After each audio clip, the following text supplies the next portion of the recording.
What is wrong with Tim Drake?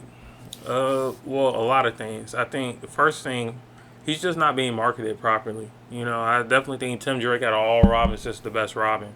You know, I'm talking about in terms of personality wise, skill wise. He just got the weakest backstory. You know, and he just hasn't been properly marketed. I definitely think Damian Wayne and Dick Grayson have the best backstory, and then you got Jason Todd over here, who wasn't the best Robin, but he has one of the best backstories in DC history.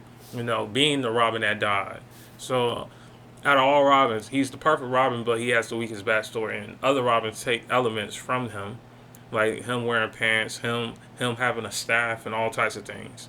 So I definitely think he's the best character to be pushed, but he's just not being pushed properly.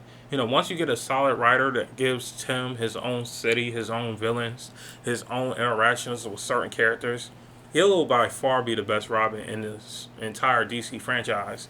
But they're just not marketing him on the movie level or the animation level. Once he gets a little bit more stories written for him or a solid villain that's specifically his villain, I definitely think he's going to get that push. He's going to get the respect that he deserves. Because it's kind of weird that Damian Wayne gets more respect than Tim, even though Tim was ahead of Damian Wayne.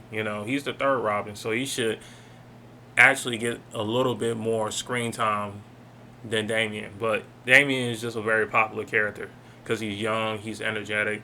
His mother is Talia al Ghul. It's dope. His backstory is dope. So I understand that.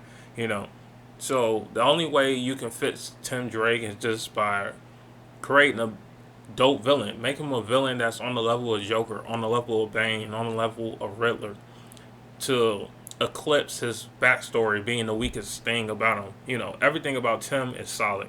He just got a weak backstory, and he don't have no solid villains. But once he gets a solid villain, he's gonna be the best Robin.